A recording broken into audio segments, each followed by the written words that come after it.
passada, eu consegui finalmente,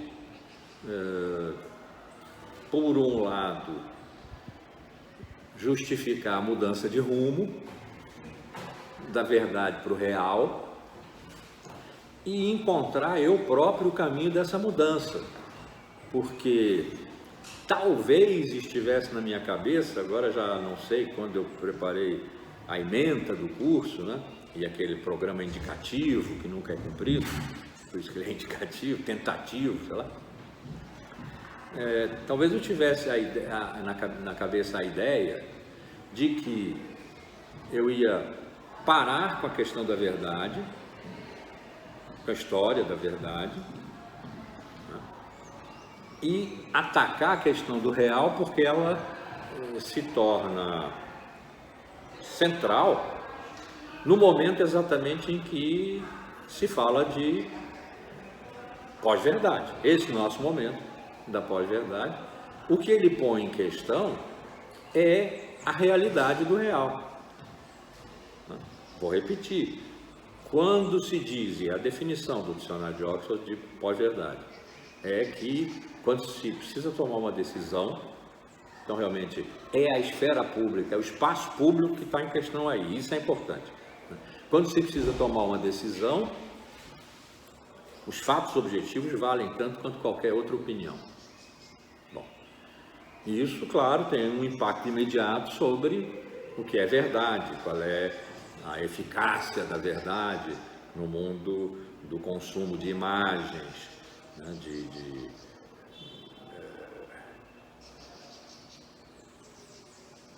em que tudo é mercadoria, do consumo, portanto, né, do espetáculo, como Debord há tanto tempo anteviu, tá? A verdade imediatamente entra em questão.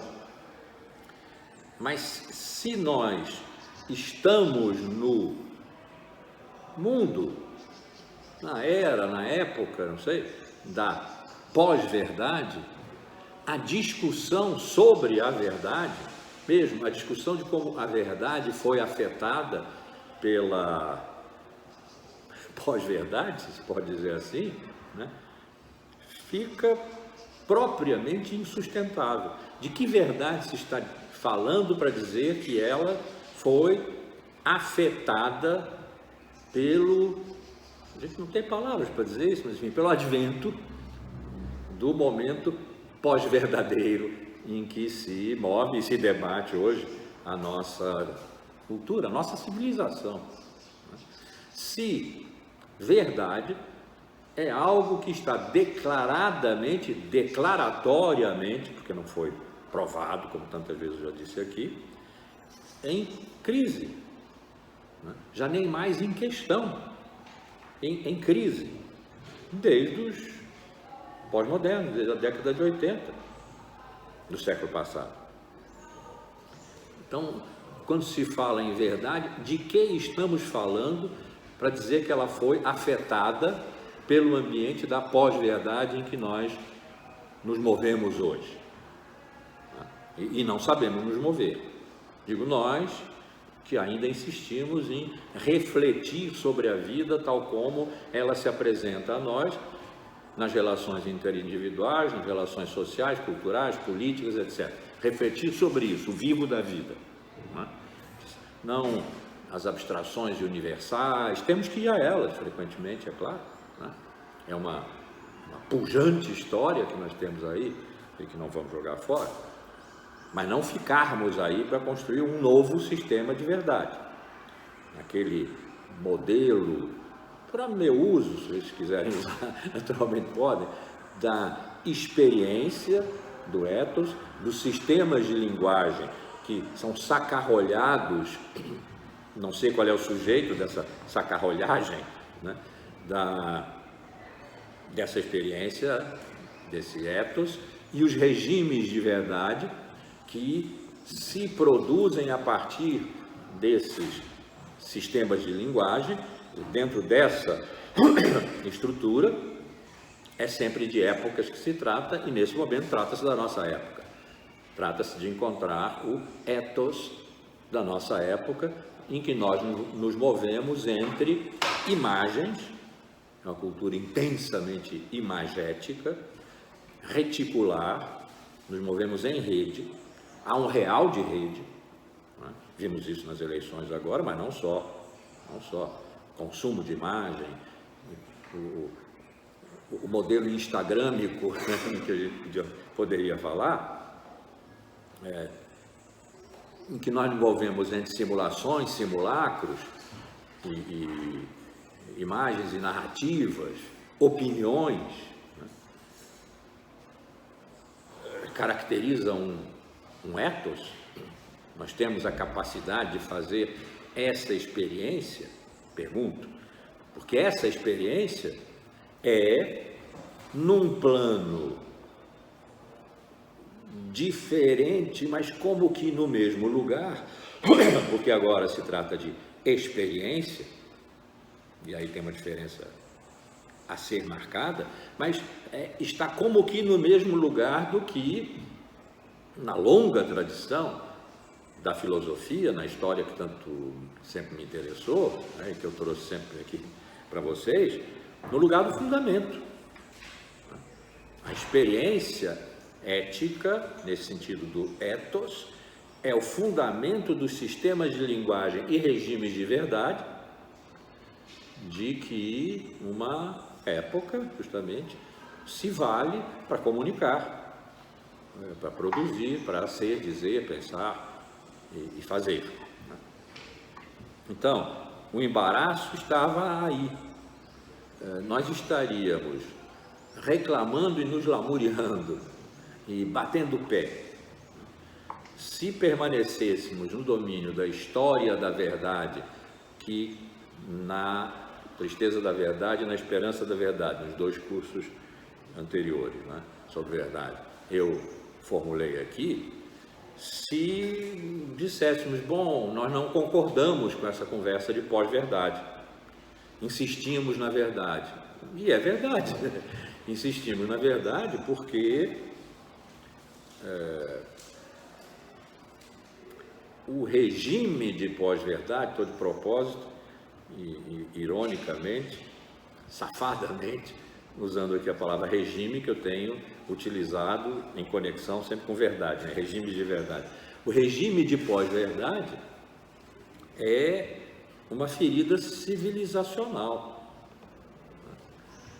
Nós passarmos de uma civilização, vamos chamar bem amplamente, né?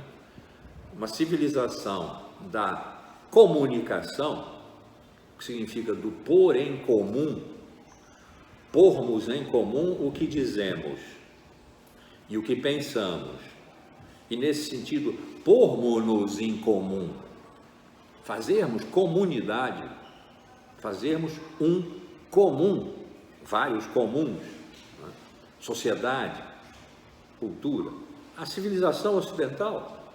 Então vamos pôr isso assim, muito chapadamente, porque é claro que há enormes diferenças, que isso teria constituído, e talvez tenha acabado, né? Teria constituído uma cultura, uma civilização da comunicação, que se caracteriza por aquilo que o modelo tradicional, Shannon e Weaver e tal, para quem estuda comunicação, teorias da comunicação e tal, estabeleceu. Há uma fonte que pretende emitir para um destinatário. Fonte pode ser qualquer coisa, pode ser uma pessoa, pode ser uma classe, pode ser uma máquina, né? Há uma fonte, há um destinatário na outra ponta. Entre elas, por enquanto, ainda não há nada. A fonte codifica a sua mensagem, vamos ficar no plano da mensagem, codifica a sua mensagem no pressuposto de que o destinatário dispõe de um código igual ou semelhante e que, portanto, vai poder, quando a mensagem chegar lá, decodificar. E vão se estabelecer mecanismos de correção, se houver ruídos de interpretação, né? A fonte escolhe dependendo do destinatário, um sistema de emissão, vamos dizer, um emissor, né? Correspondente, supõe a fonte, né? Correspondente ao receptor, ao sistema de recepção do destinatário, e emite a mensagem por um canal. O canal é o espaço que se estabelece entre, e que portanto também marca a distância e a diferença entre fonte e destinatário. É essencial que o canal seja mantido tão limpo quanto possível, porque qualquer interferência no canal vai ser tomado como uma informação e deformar, portanto, aquilo que na mensagem está sendo propagado. Mensagem essa que deve ter sido codificada de tal maneira que o teor de novidade dela, que é o que a gente chama de informação, que o teor de novidade dela não tenda a 100%, porque senão não poderá ser decodificado pelo destinatário. Também não tenda o teor de redundância, quer dizer, de repetição, a 100%, porque senão passa por fora do código, não diz nada, né? Não dá para ser decodificado.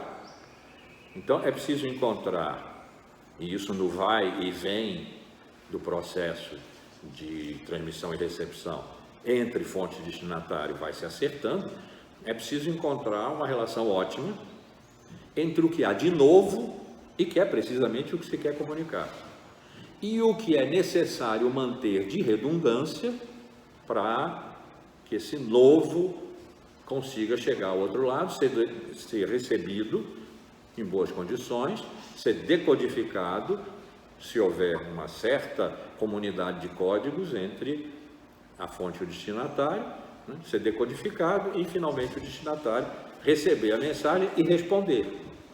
Nem que seja perguntando, foi isso que você disse? Então, trocam de posição quando o destinatário pergunta, foi isso que você disse? Você confirma?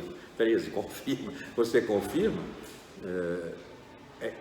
Ele passa a ser fonte e a antiga fonte passa a ser destinatário, né? E diz, confirmo, é isso mesmo. Então, não, você entendeu mal. E começa de novo até que se acerte, né, o equilíbrio de informação e redundância e se elimine, tanto quanto possível, o ruído, porque o ruído vai entrar como informação, no sentido de que o ruído é o mais inesperado, e a informação é que é o inesperado. A esperada, ela é necessária. Não sei se eu consigo botar isso aqui e manter a imagem. Isso era um exercício que eu fazia com os meus alunos muito antigamente na graduação, e eu vou fazer aqui, vocês vão imediatamente perceber, porque eu vou fazer tudo junto, não vão ser dois grupos, né? Mas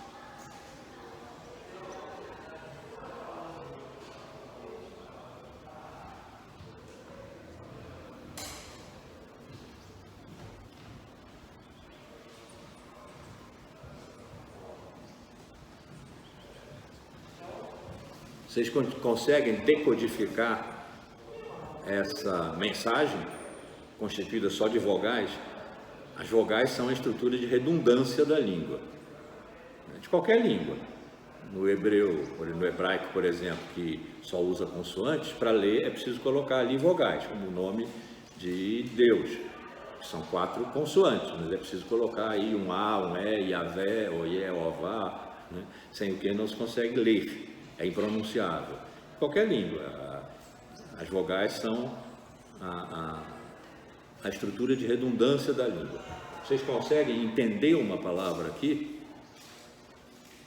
Respondo logo que não, né? Agora, o problema é que vocês já decoraram essa aqui.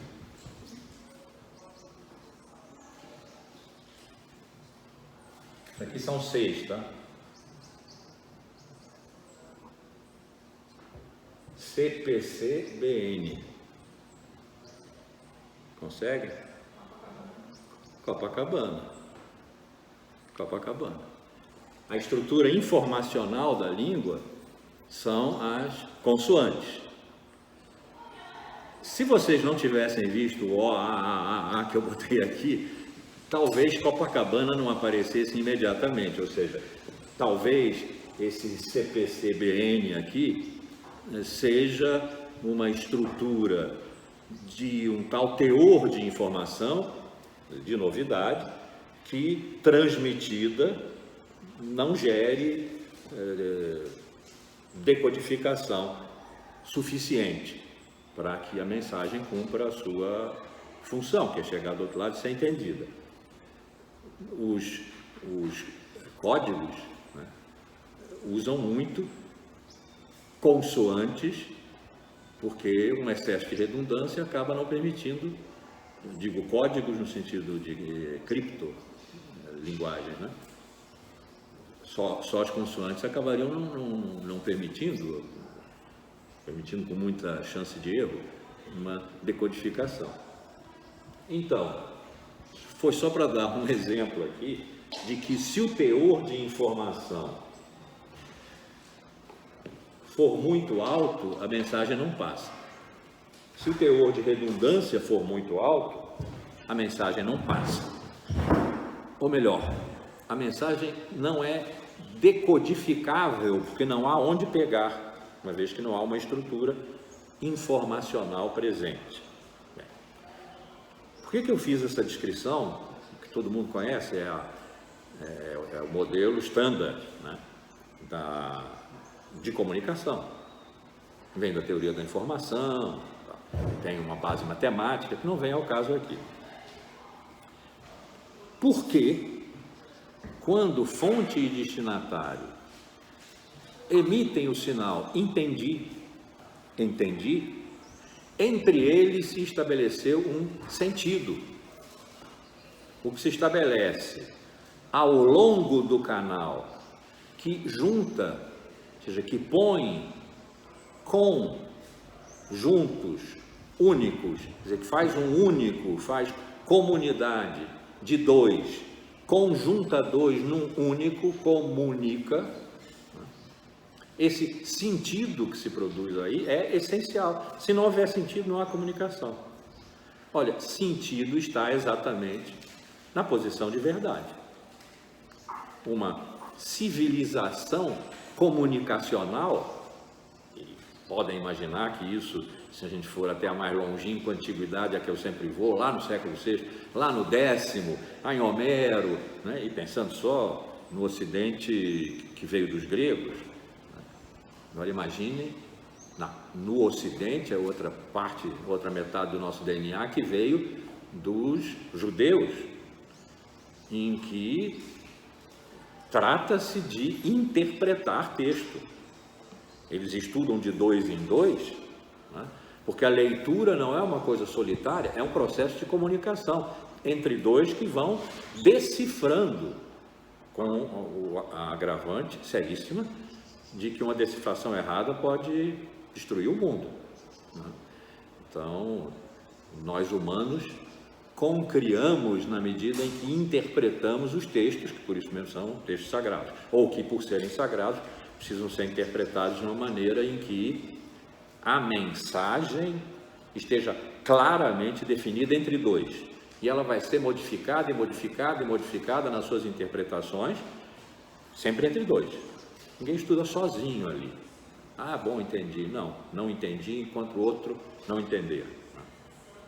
Então, pelos dois lados que se olha, comunicar é pôr em comum o único, aquele único que comumente pertence à fonte, ao destinatário. E esse único é o sentido. É necessário que o sentido seja tão unívoco quanto possível, porque se ele for equívoco, os mal-entendidos se multiplicam imediatamente. Se ele for análogo, analógico, como Aristóteles, como Santo Tomás propuseram, claro, eles não estavam pensando em modelo de comunicação, mas no sentido, na interpretação, né? e mesmo na ontologia, não sei, bom, esqueço essa parte, é meu vício de sempre voltar lá atrás. Então, pode-se dizer, é uma hipótese, Rosângela está com o microfone aberto, é uma hipótese que me parece razoável e ainda recebível.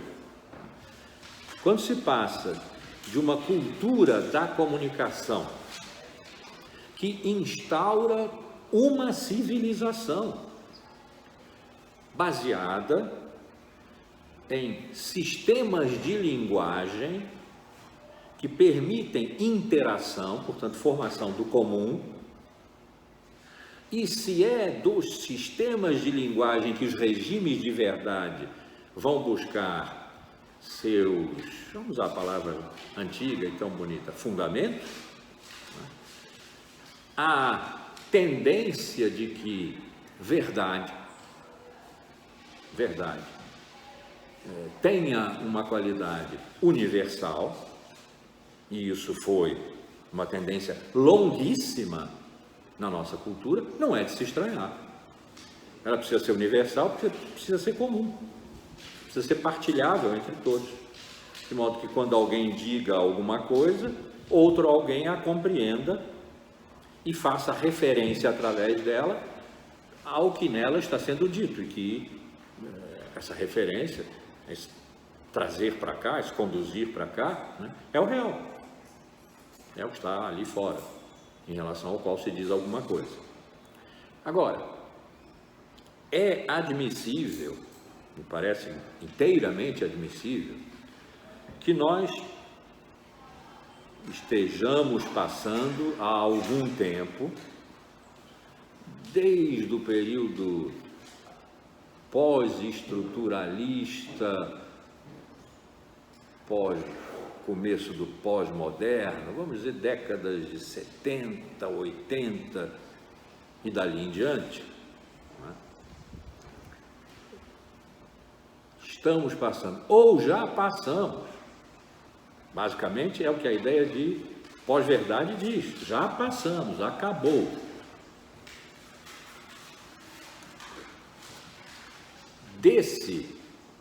Dessa cultura da comunicação, o que eu insisto aqui, produz uma civilização para uma cultura da informação, em que não é o fazer um comum entre os humanos e as máquinas, mesmo as máquinas e as máquinas, que importa, é o estoque disponível de sinais. Não se trata mais, portanto, de signos do real, mas de sinais. Sinais que são como um sinal de trânsito, estão presentes, ausentes, 0 e 1. 0 e 1, computador, disponível e indisponível. São apenas sinais. Não são referência a um real externo que capta a sua verdade, que é o sentido que se estabelece na limpeza do canal e na congruência de códigos entre uma fonte e um destinatário. Não é mais isso. Há um estoque de sinais, nós chamamos de informação, há um estoque de informação, memória, RAM, memória, estocada, caracteriza o estoque, portanto não está circulante entre fonte e destinatário, está estocada para uso, quando for necessário, para o fim que se deseja, ou seja, na ordem da utilidade, não mais na ordem da verdade. O coroamento dessa mudança, vamos admitir que ela não se completou. Mas se tivesse se completado, ou se tiver, o coroamento dessa mudança será o que se diz quando se define pós-verdade no plano estritamente da opinião. A A opinião é para ser consumida. A opinião não se dá entre dois, é minha. É de quem a pegar para um determinado fim, quer se fortalecer, quer se dar bem, vamos chamar de princípio de Gerson, levar vantagem em tudo, né, da nossa cultura atual. Então, a opinião não é um encontro comum entre do que é comum, portanto, do geral, do universal. Nessa direção foi experimentado, mas não é necessário que fique nisso, né? Pode ser nas nossas vidas comuns. Por isso eu tenho insistido tanto. O pensamento, a filosofia, eu quero continuar usando essa palavra tão bonita, a filosofia recupera um sentido que vinha perdendo, mas outro sentido, se nós a entendermos como uma reflexão em ato sobre as nossas vidas comuns. Eu digo em ato porque ela ocorre na medida em que nós vamos vivendo e vai dando sentido ao estarmos vivendo as nossas vidas comuns em comum. E o que fazemos em comum com as nossas vidas comuns. Estamos aí num plano que é o da comunicação. Então não é preciso o universal, o abstrato, como eu já disse várias vezes aqui, nós vamos entrar nessa questão dos universais, ela foi importantíssima na nossa história, né? Mas eu estou dizendo aqui, não é preciso que a verdade seja de uma dimensão universal, ela se dá na reflexão, em ato, do que se passa nas nossas vidas comuns quando nós as vivemos em comum. É praticamente a estrutura da comunicação, aquela estrutura formal que eu falei há pouco aqui, levada ao nível da experiência da vida, do concreto da vida. A estrutura ou a cultura informacional produz um mundo que abre espaço, se já não o abriu, percorreu e fechou, não sabemos, abre espaço para uma transformação civilizacional, uma mudança de paradigma de civilização. Então, o que eu estou dizendo aqui é que verdade pertence a uma civilização comunicacional, aquela em que o que se diz precisa ser entendido como foi dito, tão próximo do que foi dito quanto possível, porque há uma referência ao que está ausente na linguagem, ao real, seja lá o que for, o que tenha sido em cada época, o real. E que nós bem podemos já ter entrado, pode ser irreversível, né? Isso é uma dor que deveria motivar uma luta permanente, um estado de guerra. Bem pode ser que nós já tenhamos ingressado numa outra civilização, a da informação, da qual o real pode ser dispensado, porque trata-se da circulação, não mais de sentido, mas de opiniões, quer dizer, de mercadoria linguageira, para usar uma tradução proposta a ideia heideggeriana de que existe uma linguagem autêntica e uma linguagem inautêntica, né, que é em alemão ele diz Quatsch, dizer bobagem, falar assim, small talk, né? E tem uma tradução para isso que é a linguageira.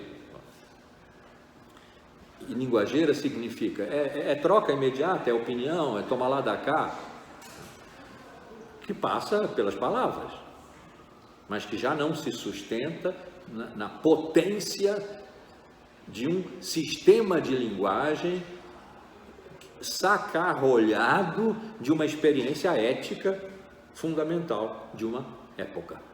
Talvez, inclusive, a noção de época esteja em perecimento no momento da globalização que pretende ter chegado ao fim da história. Ao fim da história é possível. E como eu tenho repetido aqui, quando se fala em fim da história, o que se está ameaçando é o futuro. Claro, quando se diz fim da história, a gente está olhando para o passado, porque a história tem sido concebida, vinha sendo concebida desde o século XIX, como uma precedência quase ontológica do passado sobre o presente, porque o passado é o tempo das causas. E, portanto, o presente é efeito do passado. E, sim, é verdade, quando se fala em fim da história, os historiadores e os filósofos também têm todo o direito de ficar de cabelo em pé. Mas o talvez mais importante nessa locução fim da história e naquilo que ela contém de político, por exemplo, foi dado assim: o fim da história está no equilíbrio possível, depois que caiu o muro de Berlim, não há mais a disputa entre dois mundos possíveis. Então, no equilíbrio do único mundo possível, que é dado pelo neoliberalismo, pela economia e pela política neoliberais. Foi o que se pensou. Fukuyama, quando declarou o fim da história, era nisso que pensava. Ele fez retratações depois, né? Mas não importa, porque eu não estou incomodado com Fukuyama, eu estou incomodado com a ideia que percorre vários autores e que acabou a história, no sentido de que ela não tem mais sentido, ela não move mais nada, ela não produz sentido, ela não produz verdade. Olhar para trás para entender aqui, como nós sempre concebemos, até hoje ainda se estuda isso nas escolas, nos colégios, cai nos vestibulares, né? Conhecer o passado para não repeti-lo, tá? Que isso não é mais a questão. Por quê? Porque não há diferença para o futuro. As diferenças serão distópicas, fim das utopias, etc. Então,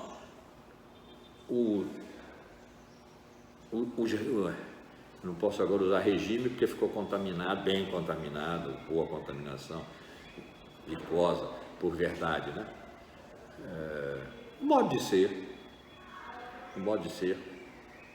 pós-moderno, pós-verdade, da globalização, da planetarização, da técnica, pode bem significar que a sucessão de épocas que, na proposta que eu tenho trazido para cá, significa a sucessão de experiências de habitação do mundo, etoi, dos quais em cada um se sacam sistemas de linguagem, sobre os quais se montam regimes de verdade.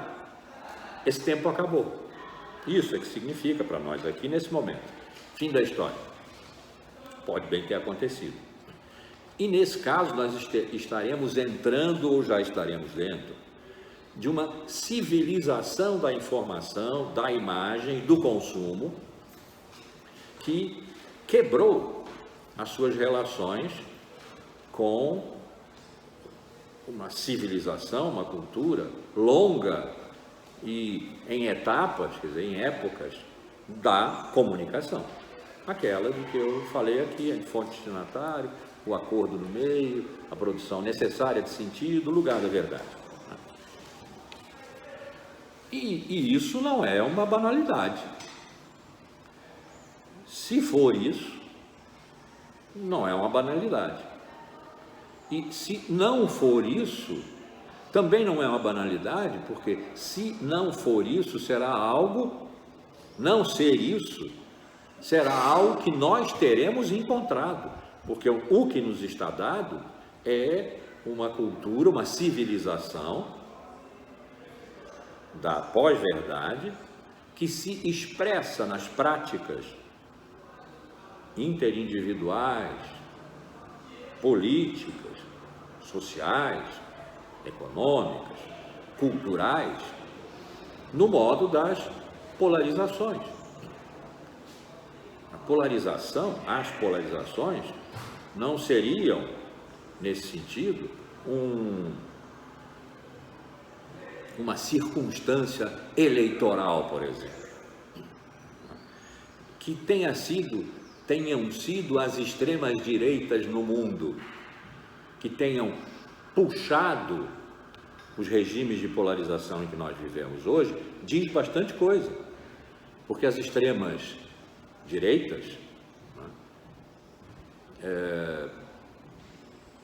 não só dispensam a verdade, elas precisam que não haja verdade.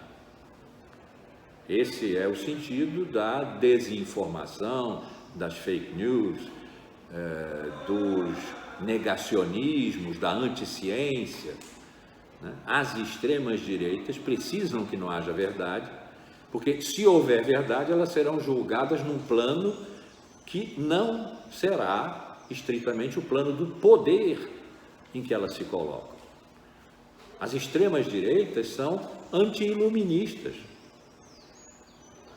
Não que nós sejamos aqui ainda hoje iluministas, mas no século XVIII se formulou a hipótese, que era uma promessa, então, de que as luzes da razão esbateriam todos os cantos de sombra, todas as sobrevivências medievais. A batalha ainda era com sair da Idade Média, né? Batalha longa já, que tinha começado lá no 14 do Renascimento, começo do Renascimento. Sair da Idade Média, sair das trevas da religião, da teologia, e oferecer as luzes da razão. O século XVIII é chamado século das luzes, não por acaso, oferecer as luzes da razão para esse trabalho de esclarecimento, Aufklärung, que também é o nome para chamar o século XVIII, século do esclarecimento, das luzes, do iluminismo. Nós não somos mais isso. Correu o século XIX, teve Hegel, teve Nietzsche, correu o século XX, né? Teve Heidegger, teve Foucault, Deleuze, teve o estruturalismo. Tá bom, nós não somos mais iluministas, mas as extremas direitas no mundo, essas não querem ser iluministas, elas não lidam com as estruturas de esclarecimento da razão, elas precisam do obscurecimento da verdade, precisam que não haja verdade para que o poder se imponha, porque no extremo o poder só se impõe pelo poder, não em relação com o saber, com a construção de um comum, aquela estrutura de comunicação que eu mencionei aqui no começo da aula.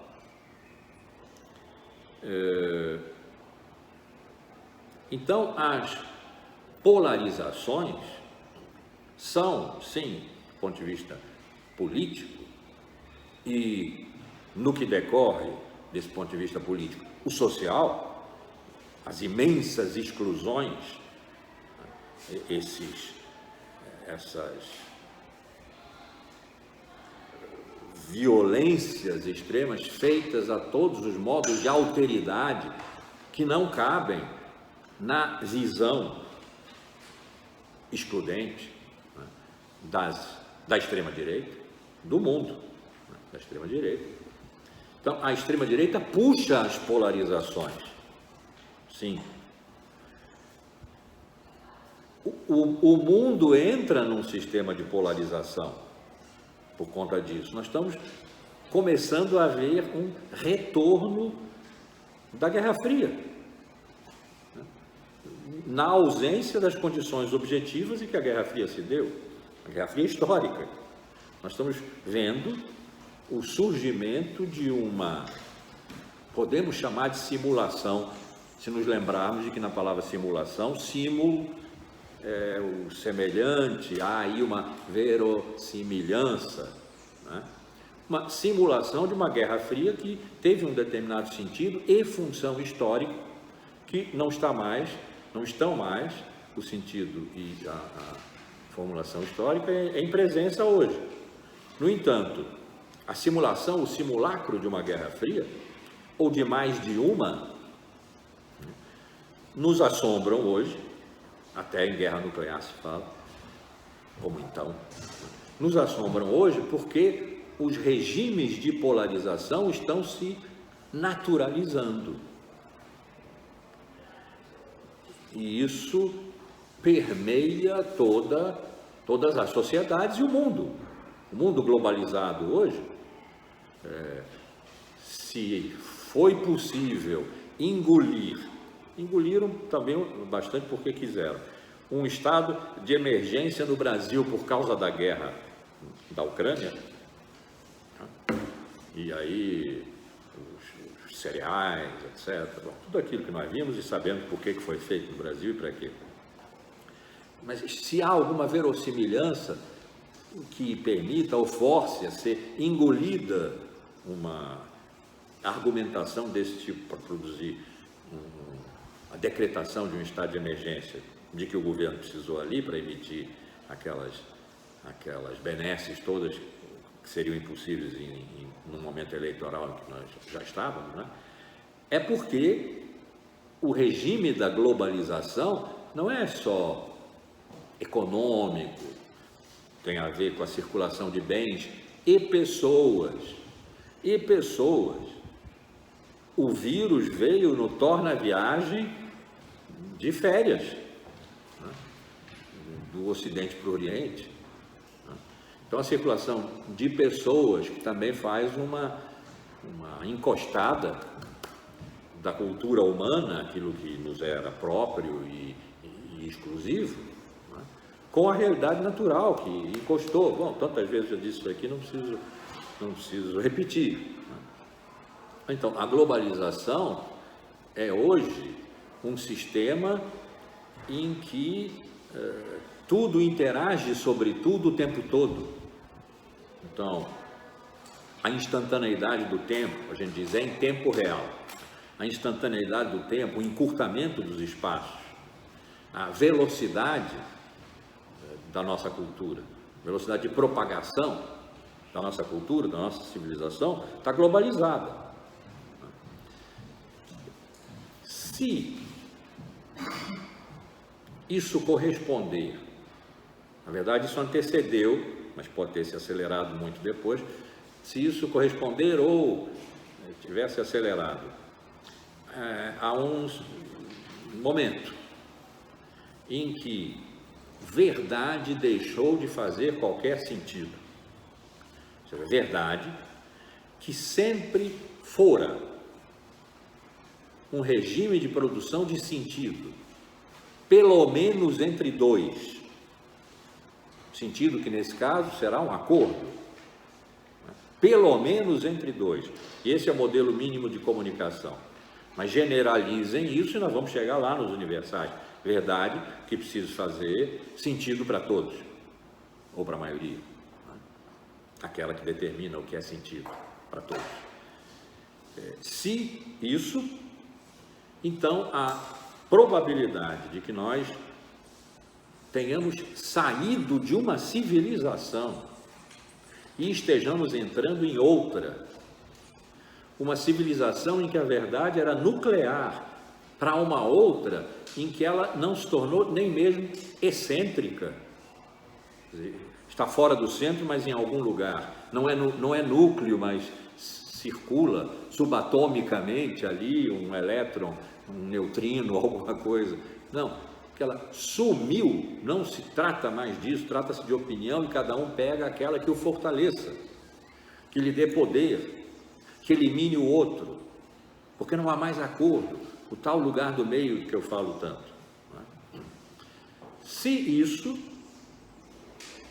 e se a filosofia, como também eu tenho proposto há anos, né, já, se a filosofia continuar fazendo sentido, se e somente se for um modo de reflexão simultâneo ao modo de vida, que é o das nossas vidas comuns e do comum que nós fazemos, viver nossas vidas comuns e simultaneamente refletindo,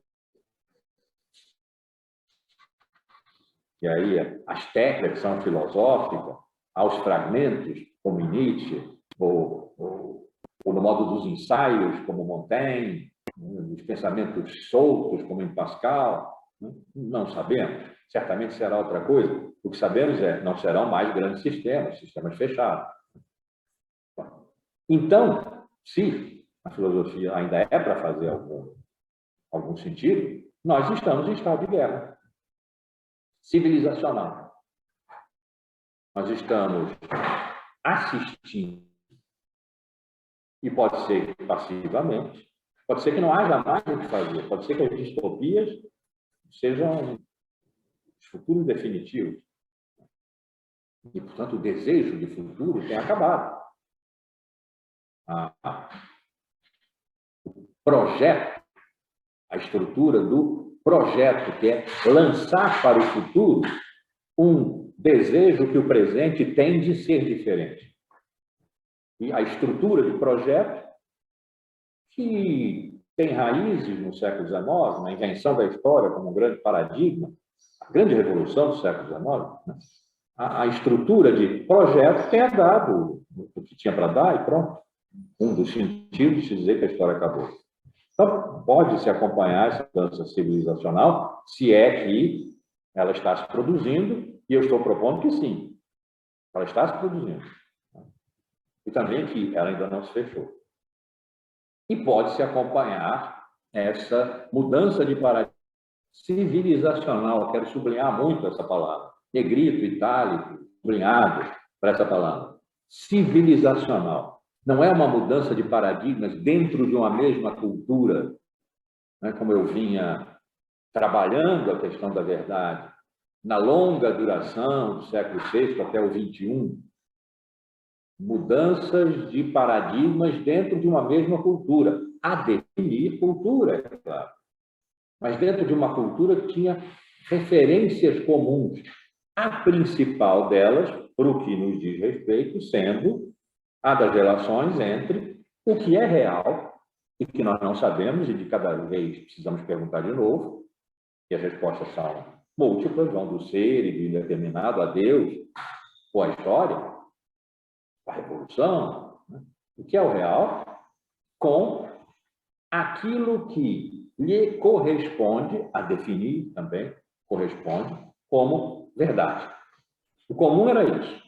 O que há em comum entre, vou arriscar, Homero, mas certamente Parmênides, século X para o século VI, que aí a gente reconhece o começo da filosofia ainda não escolas, né?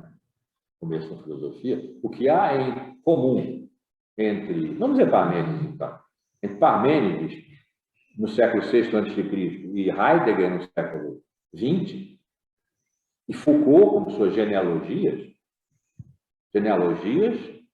do sujeito e da verdade.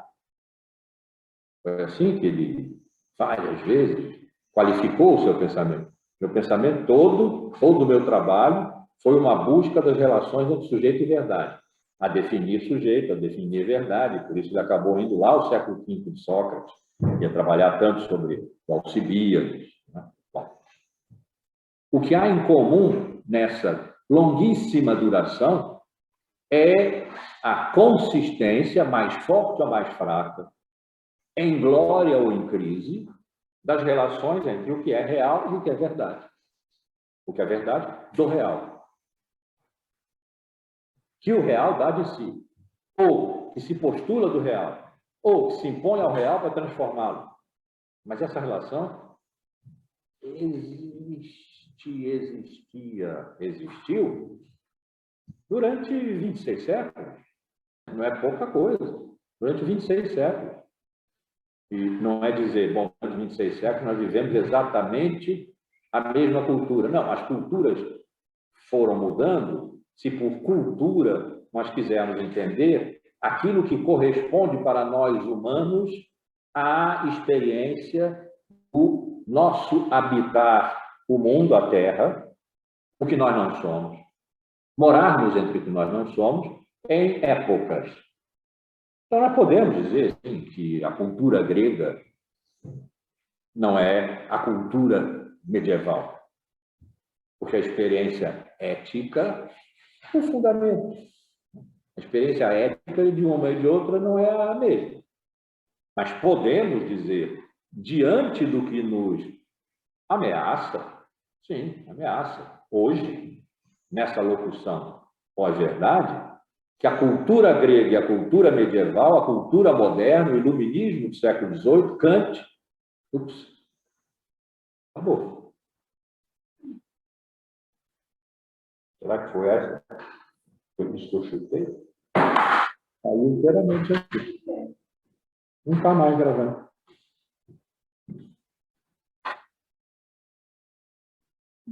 Aí, onde tem? Aí. Agora, ele está aqui. Estamos aqui com os probleminhas Já técnicos. está carregado. 100%, inclusive. Vou até tirar aqui.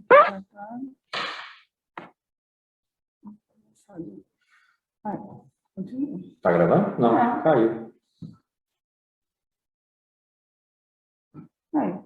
Ele vai, cara. Será que ele Aqui está ok, está dizendo que está gravando. É. Tá, é no... Nós vamos ter que acabar no usando, iPhone. então, a gravação aqui do Zoom. Talvez ele esteja cheio.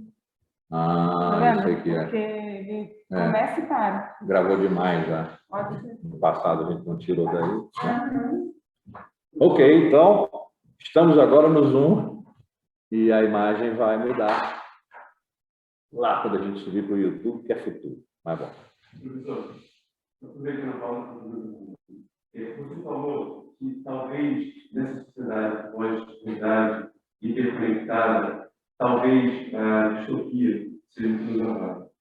Mas a gente também poderia pensar que um outro caminho, além da distopia, seria estados autoritários, justamente para você ter uma cultura da narrativa. Estados autoritários. Autoritários. Narrativa. Sim, a pergunta é, se eu falei que se a história acabou, nós estamos, de certa forma, condenados, porque estou colocando o fim da história em relação ao futuro, né? Isso é uma mudança, um shift aí para a consideração do que significa fim da história. Nós estamos condenados às distopias. Ele está perguntando se,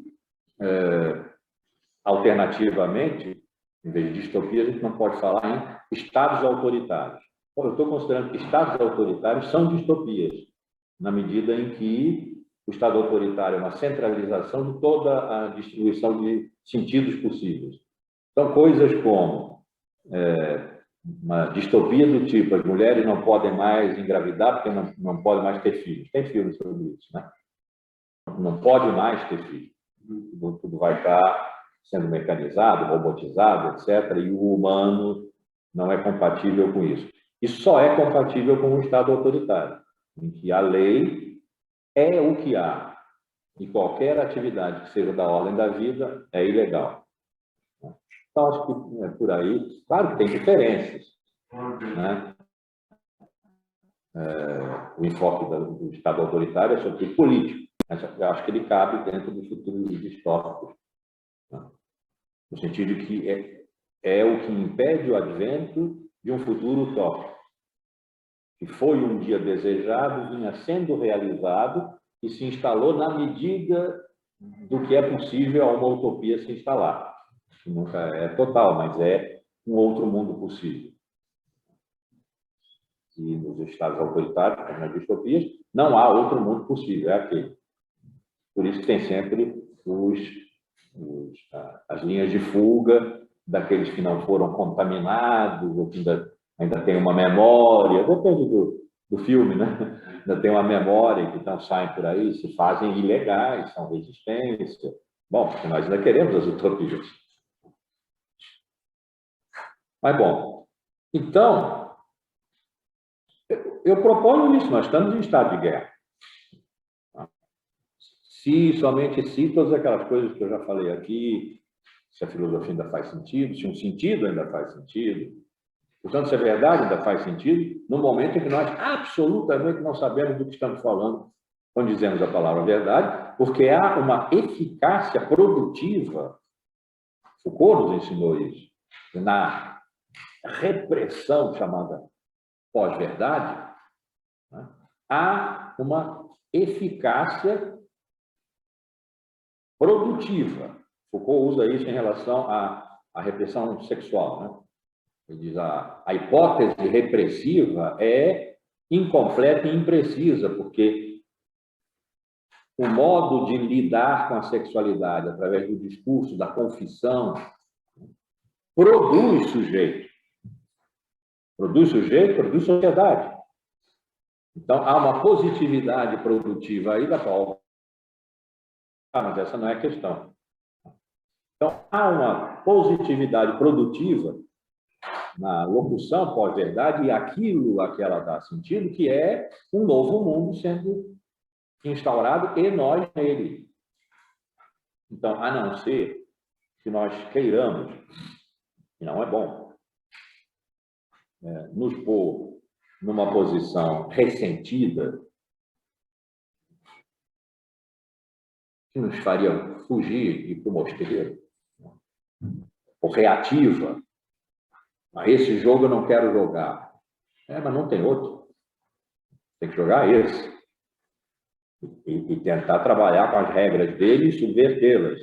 A sua esperança é de ganhar. Isso é uma utopia.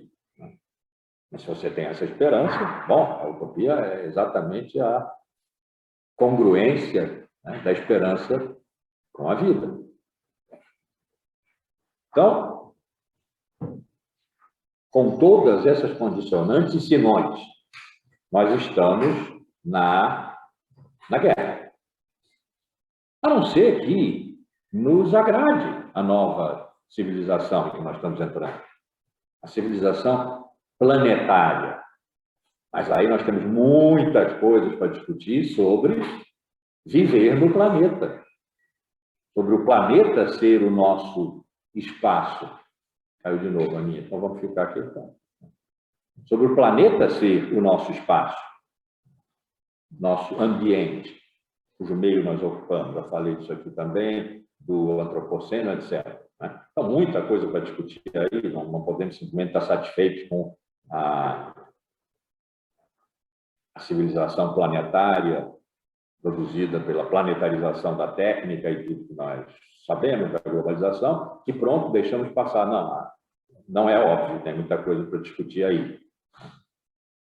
E é onde entra precisamente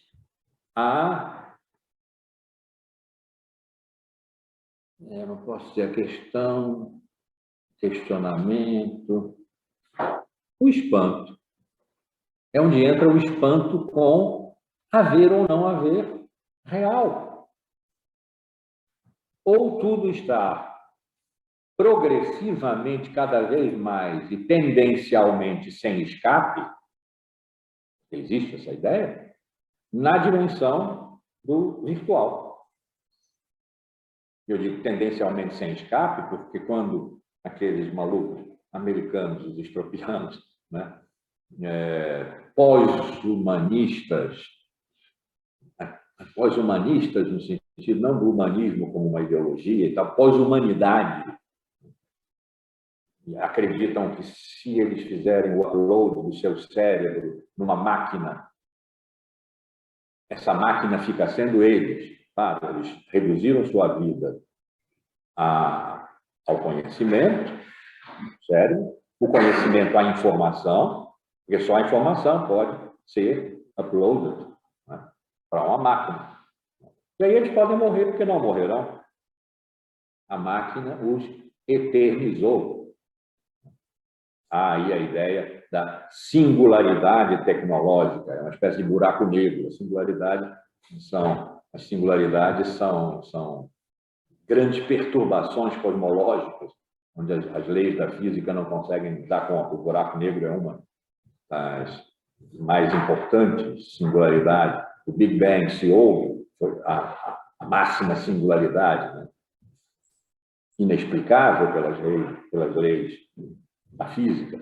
Então, haveria ali uma singularidade tecnológica, em que a vida se abisma, como num buraco negro, nas tecnologias.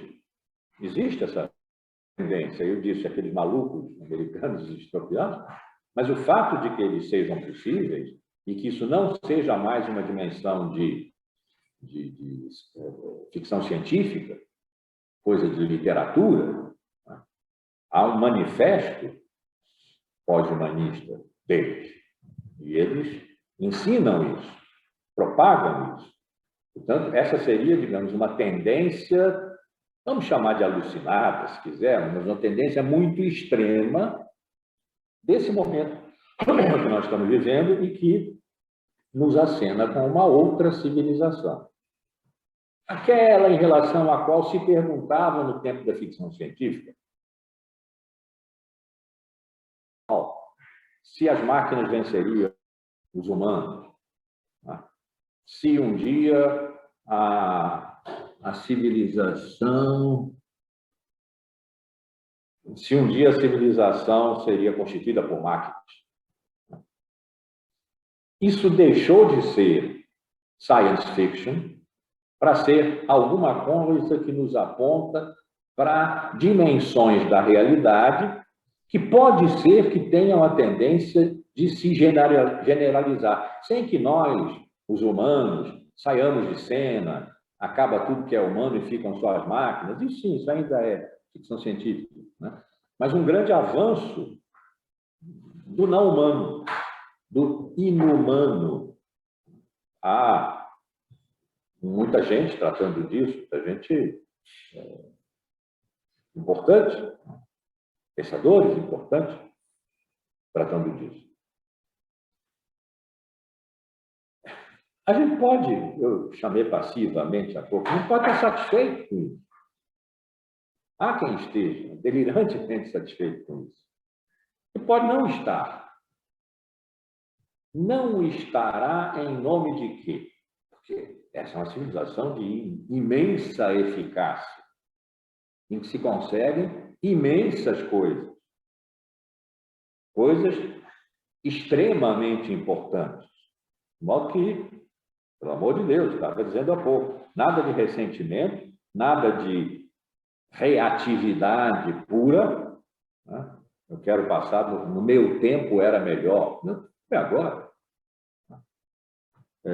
Nada de reatividade, vamos encontrar um caminho para sermos propositivos, porque não se trava guerra sem confronto, né? E é necessário ter algum nível de propositividade aí, de ser propositivo, mas em nome de que nós estaríamos guerreando? Em nome da verdade. E isso agora, feita, mais uma vez, mas já um passo adiante, uma ressituação, hoje eu falei em mudança de paradigma civilizacional, já é um passo adiante do que nas 6 aulas anteriores eu vim preparando aqui para nós, porque, de fato, trata-se de uma mudança bastante significativa no regime de pensamento, de estudo, de investigação que eu vinha seguindo até aqui, vocês comigo.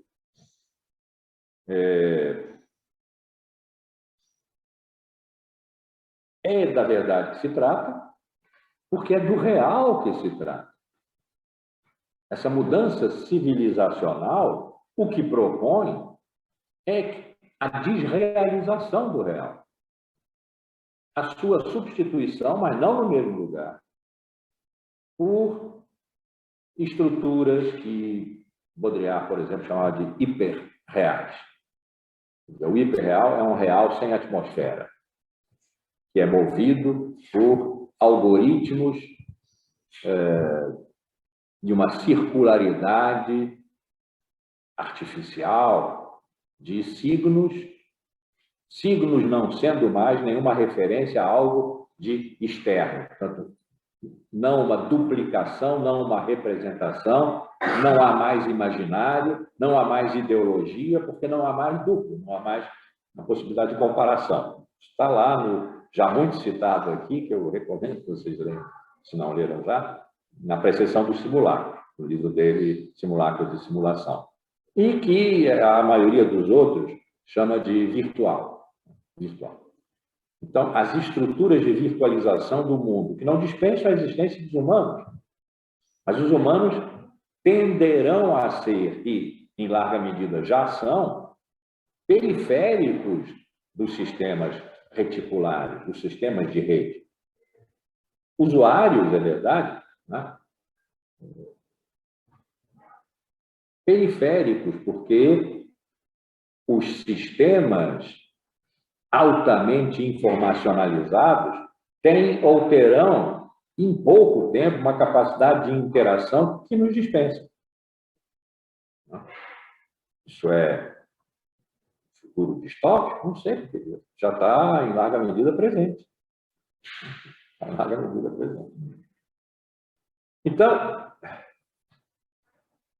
espero que, finalizando essa muito longa introdução, ou talvez por ser tão longa, é porque este curso era essa introdução, e nós ainda vamos ter algum tipo, e não é portanto uma introdução, né?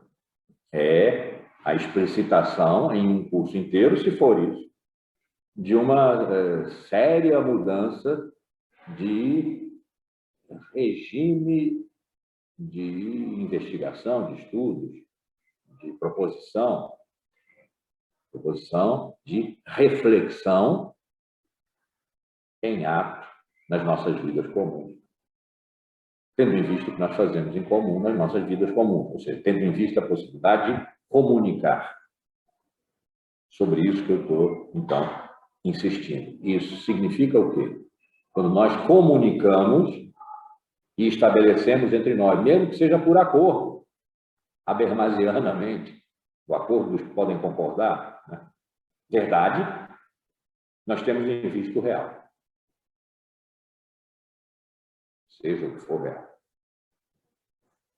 Na aula passada, eu já tinha insinuado em aulas anteriores, quando disse que nós íamos fazer uma recuperação rápida, recuperação dos modelos de verdade, com que se foi trabalhando ao longo dessa muito longa duração da cultura da comunicação, das diversas culturas diferentes, né? Mas que nós hoje, diante dessa mudança civilizacional, mudança de paradigma civilizacional, se tal coisa há, podemos considerar a grande cultura da comunicação, e que produziram vários regimes de verdade, em função de sistemas de linguagem sacarrolhados de experiências éticas diferentes. Em todas elas, nós estivemos tratando do real, e quando eu prometi que eu iria fazer aqui para vocês, e disse rapidamente, não contando a história toda, a recuperação dos diversos modelos de verdade que aí foram produzidos, eu estou revendo isso. Já comecei a rever na aula passada, estou propondo a vocês uma revisão disso. Porque só houve uma, acreditem em mim, para que eu não precise depois passar uma por uma e mostrar a diferença. Só houve uma experiência de verdade que levou o real em consideração tal que praticamente se confundiu com ele, real e verdade, num mesmo envolvimento recíproco que não admite um fora. E todos os outros regimes de verdade, eu estou falando do século VI, do modelo de verdade do século VI, aquele chamado da aletheia, como eu tenho dito aqui sempre. Aletheia é a palavra grega para dizer verdade, mas foi assim designado por Heidegger. No século VI a.C., se fez a experiência da aletheia. Depois fizeram outras, do discurso, da correção, da submissão à natureza, da sabedoria na submissão, estoicos, epicuristas, certo? Da criação do sujeito, na época moderna, e outros. Todos eles marcados por uma diferença, nós e eles, nós e ela, a natureza, lá fora, Nós, os humanos. Aqui dentro, propus usar, inclusive, o modelo cidade, né? Mas aqui dentro, na cidade. Me lembro sempre da conversa de Sócrates com Fedro. Saíram de Atenas, foram discutindo sobre o amor, chegaram num lugar onde pararam para descansar, tinha lá umas árvores, tinha um riacho que corria, e, em certa altura, Sócrates disse mais ou menos assim: você sabe o quê, Fedro?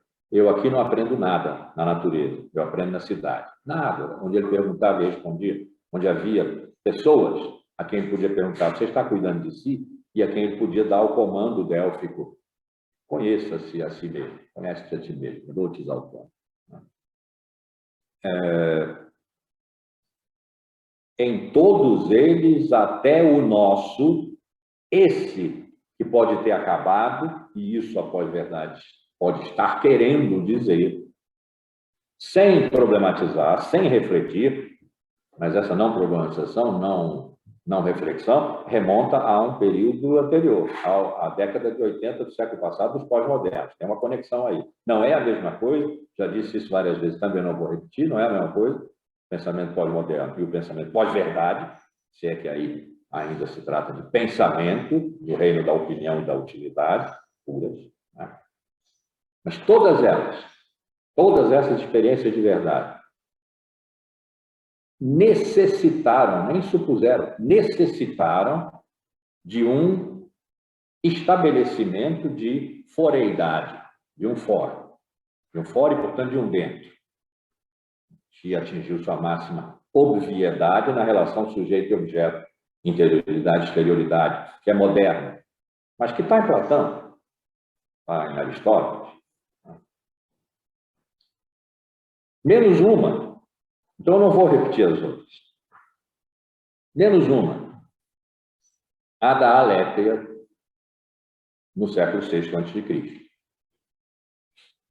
Aí eu juro para vocês que eu vou tratar dela com exclusividade na próxima aula. Não vou começar agora. O que há de tão especial na experiência chamada Alétheia da verdade no século VI?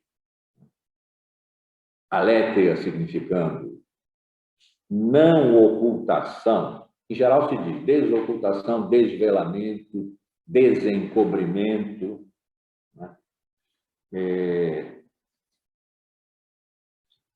Eu vou propor aqui entre nós, enquanto durar a necessidade do que vai nessa proposta, que isto, desocultação, desvelamento, desencobrimento, descoberta, nós usamos até hoje a palavra descoberta científica, né? Descoberta, seja um sentido segundo de Alétheia. Que o sentido primeiro seja que o A de Alétheia, vou mirar para vocês, escutar. Alétheia. Aqui é sufixo de formação de substantivo, não é? Létheia é o esquecimento, bebia-se a água antes de entrar no mundo subterrâneo para esquecer. Que a alma tinha que servir, tinha que ter outros serviços, e não podia ficar se lembrando o tempo inteiro de que já tinha sido Sócrates. Esquecimento, mas não é só esquecimento, não. Nós ainda temos em português uma palavra diretamente referida a isso aqui, a palavra léter, que é letal. Letal é o mortal, portanto, o que faz desaparecer. Não está se falando aqui de desaparecimento, né? Isso ressoa, de certa forma, num fragmento de Heráclito, Physis, Cryptestai Philein, em geral é traduzido muito mal como natureza ama esconder-se. Heidegger refletiu muito sobre esse fragmento, e dessa reflexão a gente poderia fazer surgir não uma tradução termo a termo, mas uma interpretação que transduz para outra língua, carrega com toda a sua força uma ideia assim: Physis, a força que de si mesma põe na presença, faz aparecer e mantém aí. Um pouco como Parmênides concebeu a Physis no seu poema. Não era. Physis, a força que faz aparecer. Philem, tende a hemofilia, a tendência de se perder, e filosofia, uma tendência na direção da sabedoria que não se possui. Claro, a gente pode entender a filosofia como amor à sabedoria, está correto. Mas no contexto dessa sentença de Heráclito, mais vale, possivelmente, dizer a força que faz aparecer, do mesmo modo tende a. Se tende a, é porque pertence essa tendência à força que faz aparecer. Cryptestai, que é um verbo defletivo, se conjuga na voz passiva, é fazer desaparecer, como em críptico. Antigamente se dizia criptocomunista, era o camarada que era comunista, mas se ocultava. Então, a mesma força que faz aparecer, por si mesma, a outra, por si mesma, tende à ocultação. Tende a fazer ser ocultado. Então, ouvindo essa interpretação, que não é uma tradução, a tradução é ruim. A natureza ama esconder-se. Né? Primeiro, natureza não é uma boa tradução para física. Então, tendo no ouvido essa interpretação da sentença de Heráclito, eu proponho que nós, entendendo lete como ocultação, desaparecimento, velamento, encobrimento, entendamos esse alfa privativo aqui, que quer dizer não. Não quer dizer, em primeira instância, deixe, quer dizer não. Então, que nós entendamos que na palavra alétheia, que é a palavra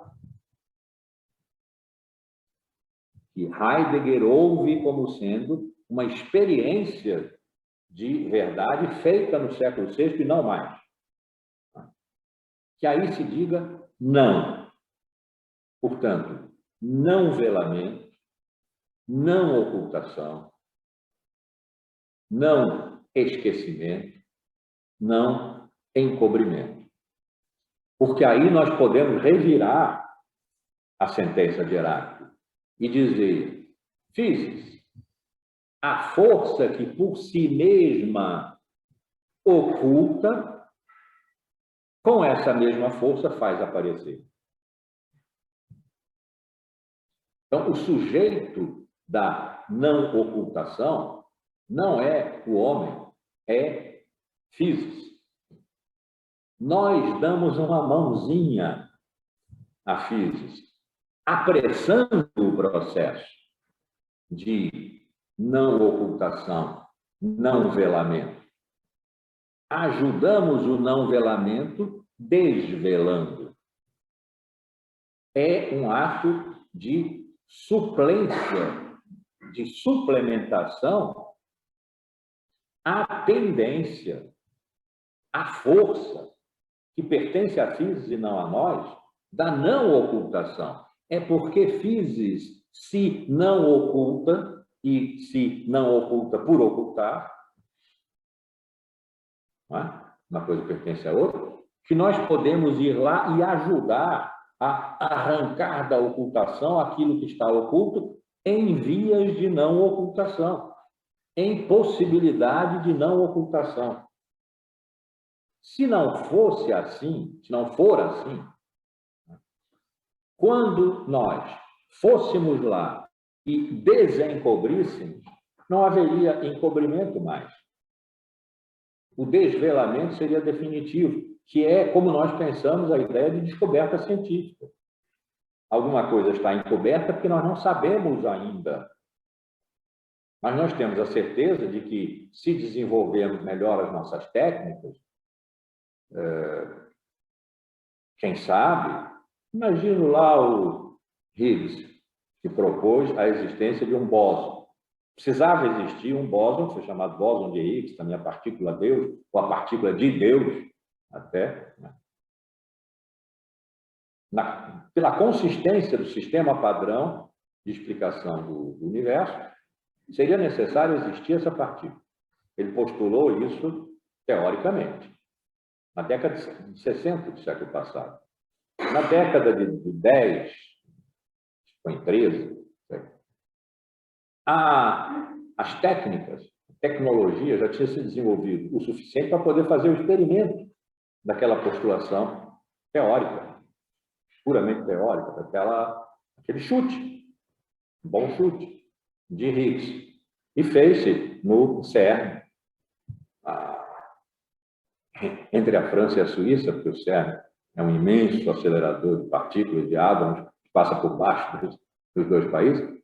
Fez-se lá um experimento, agora, tecnológico, que provou precisa de várias mediações aí, provou a existência do bóson de Higgs. Então, se for teoricamente consistente, nós podemos ter uma razoável certeza de que um dia, quando as técnicas permitirem, seja quando os regimes de experimentação ou de observação tornarem possível, nós vamos descobrir o que agora só está no nível de uma hipótese teórica, ainda está encoberto, mas será desencoberto. E quando for desencoberto, não estará mais coberto.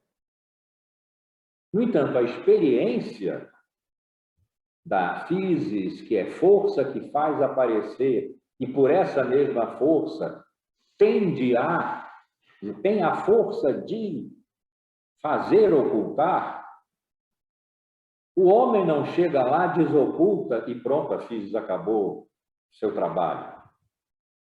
Conquistamos para nós a verdade. Isso é um modelo de discurso depois, de referência, de representação, que nos contamina de tal maneira que quando a gente volta lá atrás, só consegue ver a Aletheia com essa cara.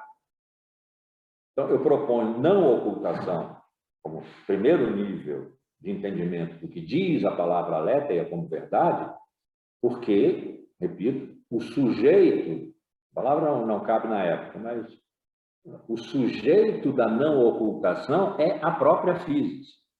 E aí eu mostrei a possibilidade da reversão daquela sentença heráclita. Ao manifestar o oculto, a physis não o desoculta, isso fazemos nós. Ela manifesta o oculto e o retém como oculto. Dá e retém. Outro fragmento. O Deus de quem é o oráculo em Delfos, que é Apolo, Deus da sabedoria, não revela, não revela nem retém, está errado, mas dá sinais. Dá sinais a nós. Cosmos, o mundo, o mesmo em toda parte, nenhum homem, nenhum Deus o fez, mas era, é e será um fogo sempre vivo, que se acende a intervalos e se apaga a intervalos, ou que se acende em medidas e se apaga em medidas, duas traduções possíveis. De modo que o desvelamento nós realizamos porque não temos nem o tempo, nem a paciência da physis de não velar, que inclui o velamento. Nós, ao desvelarmos, violamos a força da physis de velação, de velamento. Então, esse é um segundo nível, proponho, de compreensão do significado da palavra aletheia. A natureza, physis, vamos usar essa tradução, physis, está sempre em vias de manifestar. Sempre em vias de manifestar. Pertence-lhe à ocultação, assim como à manifestação. Dar e reter. Está sempre em vias de manifestar. Sobre esse manifestar, nós agimos desocultando. Para nós. E aí ficamos acreditando que verdade é uma coisa que nós produzimos e que agora nos pertence. Contra o que Heráclito nos adverte, um outro dos melhores fragmentos dele, sentenças dele, que diz: sendo o logos o que é comum, vão, no entanto, alguns homens, existe a tradução, vai à massa, sendo o logos o que é comum, vão, no entanto, alguns homens, supondo possuírem uma inteligência particular. Vamos aplicar isso agora ao que eu acabei de dizer. A physis manifesta o oculto, portanto, no oculto não oculta, manifesta o oculto, nós vamos lá e tomamos para nós um modo, um momento, uma fração, um fragmento da não ocultação, o tomamos para nós e dizemos: descobri, eureka, descobri, desvelei, desocultei. Isso cabe a nós, cabe aos humanos. E aí ficamos satisfeitos que agora possuímos a verdade. Isso só foi possível depois. Essa interpretação da aletheia como desvelamento, proponho aqui, né? Como desvelamento, é efeito de um momento posterior a esse do século VI que nós estamos tratando. No século VI, a aletheia é não velamento do velado que pertence ao velamento. O não velamento pertence ao velamento, no seu negativo. Só depois nós, humanos, vamos lá nos intrometer e tomar para nós o que está velado, como se a natureza escondesse um segredo que nós temos o direito de ir lá violar, que é como, na época moderna, a ciência foi concebida. A natureza é uma mulher que guarda um segredo que nós temos o direito de arrancar, ainda que mediante violência. A ideia de curvar a natureza em benefício da humanidade. Não é essa a ideia pré-socrática, que não é o desvelamento, é o não velamento que ali vigora. E por que eu estou insistindo tanto nisso? E vou acabar aqui. Porque, posto dessa maneira, eu imagino que só posto dessa maneira, nós podemos compreender a mais absoluta e radical originalidade do pensamento pré-socrático, que o excluiu depois da história da filosofia.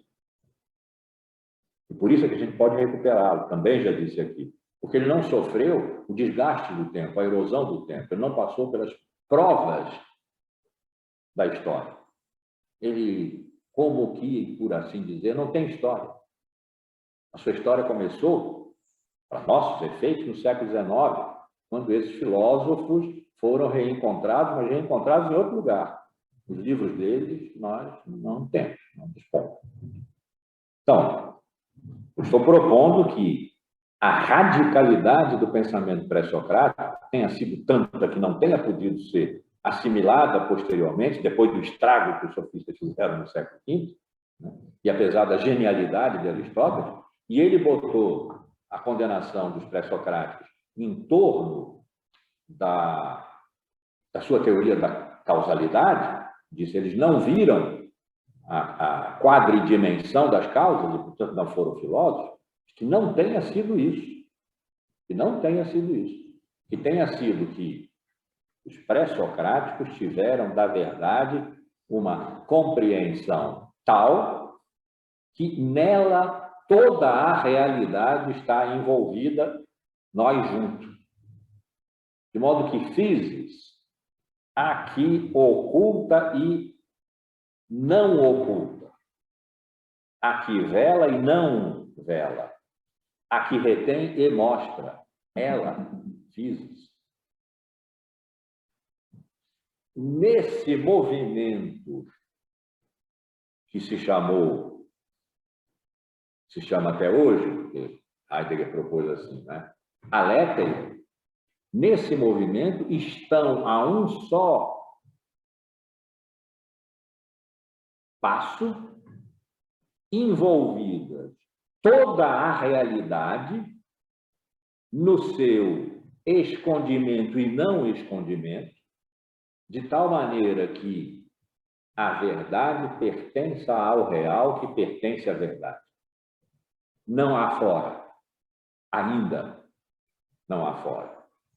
Essa experiência pré-socrática teria tido uma tal radicalidade que não pôde ser seguida.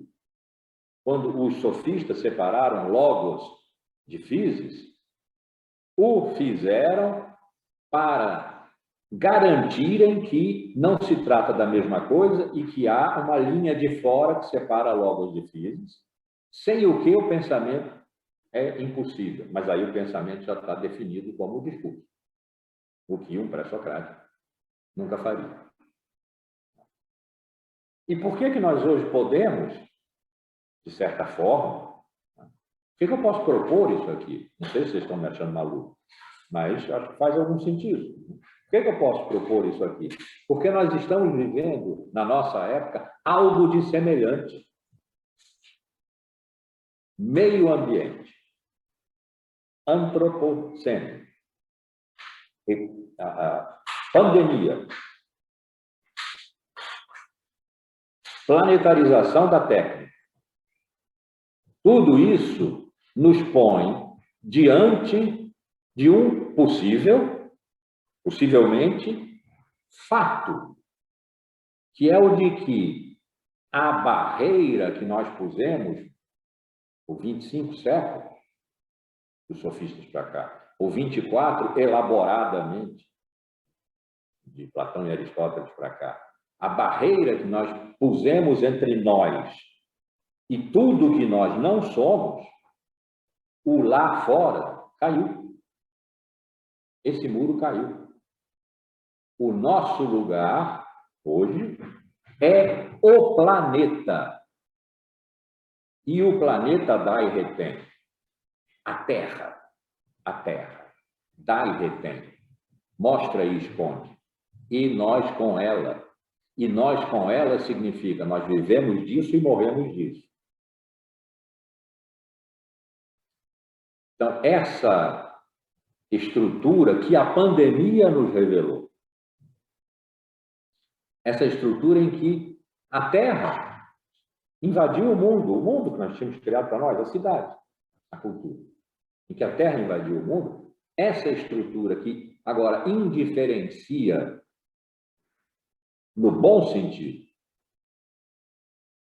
e seguramente não no da indiferença, no bom sentido, indiferencia mundo e terra, o que é humano e o que não é humano, na vigência e vigor do planeta, nos faz ouvir a possibilidade de ir lá aos pré-socráticos. E com possível violência, necessária, no entanto, pelo fato de que nós estamos aqui ameaçados de morte. Pelo vírus, por um lado, mas pela não-verdade também, por outro. Essa passagem civilizacional, se nós estamos lutando com ela, não reagindo, não ressentindo, lutando com ela, querendo propor alguma coisa, né? É uma questão de vida e morte para nós. Então, se nós podemos encontrar, eu proponho sim que nós podemos, se nós podemos encontrar nos pré-socráticos uma estrutura, um ethos, um sistema de linguagem, a questão, né? Um regime de veredicção, a aletheia, que não deixa escaparem uma da outra a realidade e a verdade, não favorece a produção de um fora, de um estranhamento, de um aqui e lá. Então, essa ideia da physis como totalidade sem fora, cujo movimento é a verdade, que ela produz e a que nós pertencemos, pode ser um modelo muito especulativo nesse momento, muito esperançoso, porque, de novo, trata-se de nós aqui, não é? Eu não estou contando uma descarnada história da filosofia e tentando fazer uma hipótese sábia, né, sobre o modelo Alétheia do século VI a.C. e a physis, seguindo mais ou menos de perto e discrepando hereticamente também um bocado dos estudos de Heidegger, que largamente formaram, né, a base dos meus estudos próprios. Não estou fazendo isso. Eu estou tentando respirar aqui, no nosso tempo, quando se diz pós-verdade. Isso precisa ser, naturalmente, ainda um pouco desenvolvido. Não sei quanto eu vou ainda poder desenvolver isso, talvez eu precise recorrer a alguns fragmentos. Vocês podiam ler os fragmentos pré-socráticos, Heráclito, sobretudo. Heráclito e Parmênides, mas sobretudo Heráclito. A gente vê se formula alguma coisa em comum aqui, em cima dessa premissa proposicional. Não ocultação precede desocultação. E precede, porque nós pertencemos à não ocultação, que é o movimento da physis como verdade, como totalidade do real, a que nós pertencemos, fora do qual nós não estamos, como estaremos imediatamente depois do século V em diante, até hoje. Até hoje. Hoje jogado no vendaval da pós-verdade. E aí, se, como eu tenho dito aqui repetidamente, mas não tenho chegado lá, a questão da verdade é para nós hoje, da vigência da pós-verdade. Uma questão que remete ao real, não propriamente ao modelo de verdade, mas ao modelo de real. O que eu estou dizendo aqui é: os sofistas viram isso e foram calados. Viram que real e verdade se encontram no mesmo movimento e eu arrisco dizer, são o mesmo. Como tendência e como movimento dessa tendência. São o mesmo. Isso, é claro, é o máximo de extravagância a que eu posso chegar e precisa ser pensado.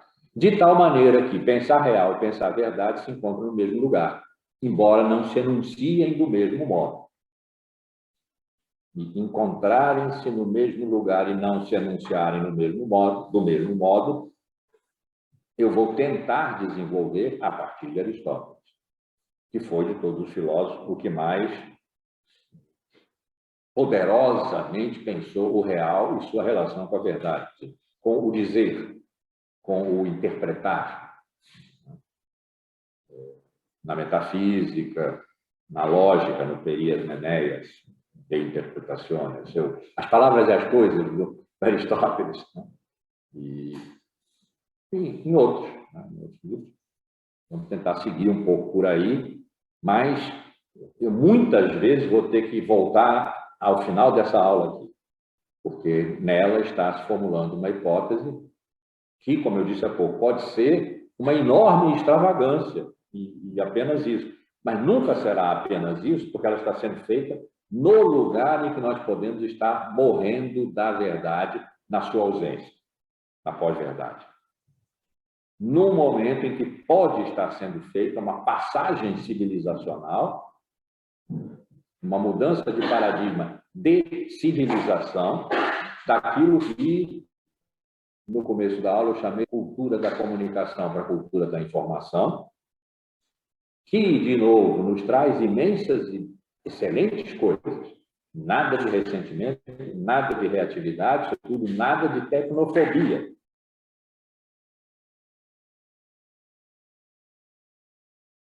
literatura extraordinária, não tem havido outra desse tamanho, a não ser a dos pré-socráticos, na sua imaginada, porque nós não temos os documentos, ruptura com o pensamento, a experiência e a realidade mítica. Talvez só aí.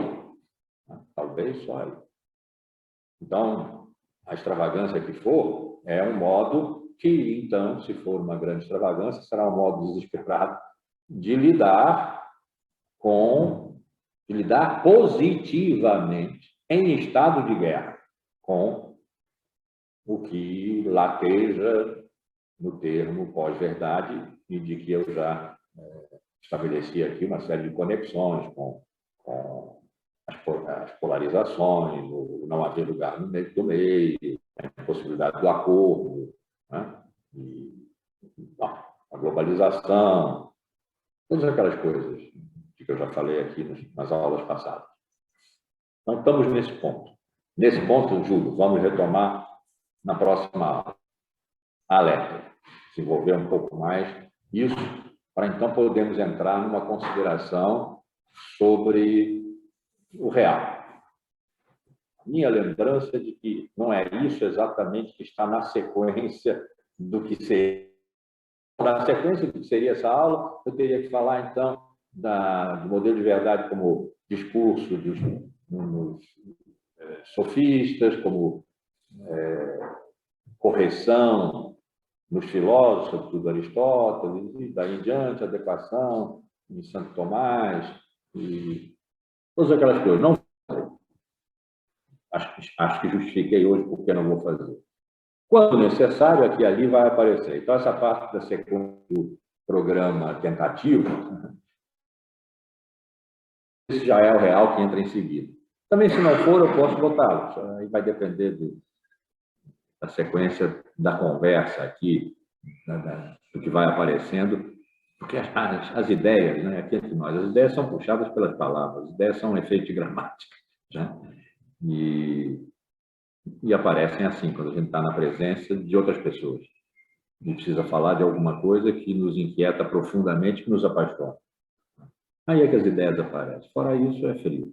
Claro, a gente estuda, a gente pensa na solidão das nossas bibliotecas, mas se não trouxer para cá, não... Então, pronto. Preparação, espero que concluída, promessa feita. E na próxima aula a gente se encontra para tocar a partir daí.